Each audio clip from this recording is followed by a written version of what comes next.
In today's video, I'm going to teach you how to build an n8n workflow to clean CSV subscriber lists and upload them to Google Sheets. We'll start by making the workflow easy to run on demand. Add the manual trigger node labeled when clicking Execute Workflow. This gives you full control.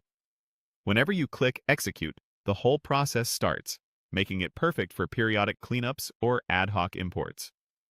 Next, bring in the Read Binary Files node to load your CSVs. Point it to the folder that holds your files, using a selector like n8n. This pattern will gather every CSV in that location so they're all ready for processing. If your files live somewhere else, simply adjust the path accordingly. It's a good idea to confirm the folder contains only the files you intend to process.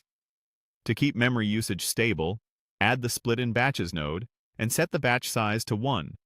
This ensures each CSV file is handled one at a time, which is especially helpful if you're working with large files or many files at once.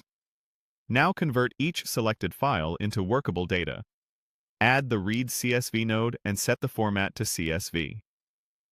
Enable header row so your column names map correctly, turn on Read as string to avoid unexpected type conversions, and enable raw data to preserve the content exactly as it appears. This combination helps prevent parsing surprises later on. To maintain traceability, add a set node to assign a new field called source with the original file name. This small addition is invaluable when you're merging multiple files, since you'll always know which record came from which source.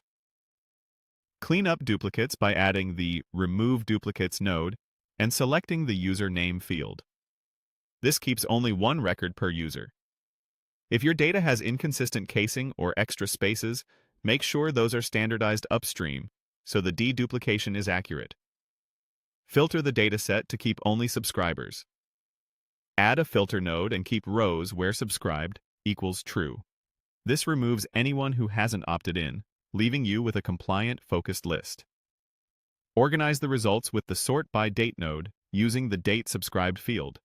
Choose the order that best fits your reporting, typically oldest to newest or vice versa, so your sheet stays readable and consistent. Finally, upload the cleaned data. Add the Google Sheets node and configure it to append or update rows. Set it to match existing records using user name, ensuring returning users are updated instead of duplicated. Point it to the correct spreadsheet and sheet, and you're done. Run the workflow, and n8n will read multiple CSV files, process them one by one, remove duplicates, keep only subscribers, sort by subscription date, and upload everything neatly into Google Sheets,